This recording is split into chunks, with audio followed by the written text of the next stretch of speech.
شوفوا اللي بيتكتب على تويتر بيقول انه في ولد رحمه الله عليه من طلاب الجامعه في الازهر سقط قتيلا رحمه الله عليه، الف رحمه والف نور ايا كان.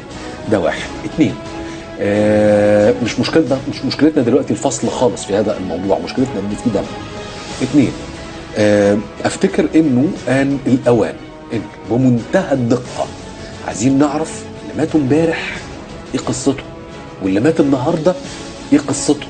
احنا لما بنقول تدخل امني بنقول تدخل امني يطبق القانون بحذافيره بمنتهى الذكاء.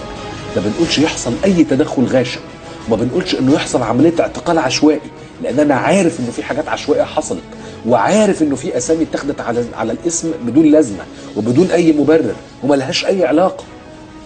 وفي ناس في الداخليه عارفه ان انا عارف صح، ولما بتوصلنا اسامي زي كده بنكلم على طول الناس يا جماعه الناس دي ملهاش دعوه، اتحبست ليه؟ اتقبض عليها ليه؟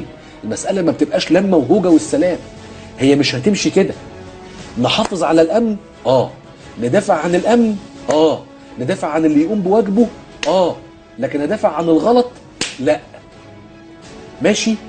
من هنا للسبت يحلها حلال. افيقوا يرحمكم الله، احنا مش ماضيين لكم شيكات على بياض، ولا حد مسك علينا زله، ولا على راسنا بطحه. افيقوا يرحمكم الله. ماشي الكلام؟ الحق قبل ما ننزل الشارع تاني، الحق قبل ما ننزل الشارع تاني.